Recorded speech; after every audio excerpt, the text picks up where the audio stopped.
ಈ ಸೇತುವೆ ನಿರ್ಮಿಸಿ ಎಷ್ಟು ದಿನ ಆಗಿರಬಹುದು? ಕೇವಲ 3 ತಿಂಗಳು ಮಾತ್ರ. ಕಾಮಗಾರಿ ನಡೆಸಿದ ಗುತ್ತಿಗೆದಾರರಿಗೆ ಏನ್ ಮಾಡಬೇಕು?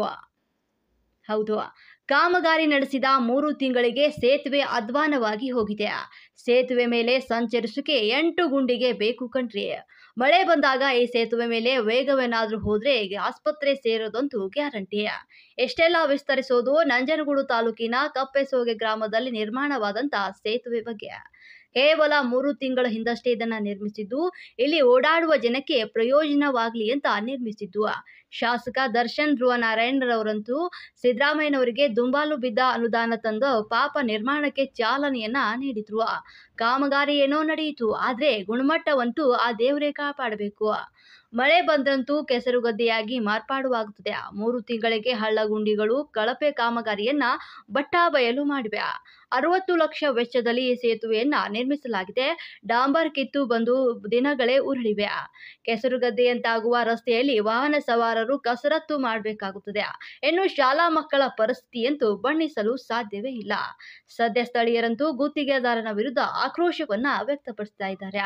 ಶಾಸಕರನ್ನು ಸಹ ಪ್ರಶ್ನಿಸಿದ್ದಾರೆ. ಕೂಡಲೇ ರಸ್ತೆಯನ್ನ ಸರಿಪಡಿಸದಿದ್ದಲ್ಲಿ ಪ್ರತಿಭಟನೆ ಕೈಗೊಳ್ಳಬೇಕಾಗುತ್ತದೆ ಅಂತ ಎಚ್ಚರಿಸಿದ್ದಾರೆ.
Yeah.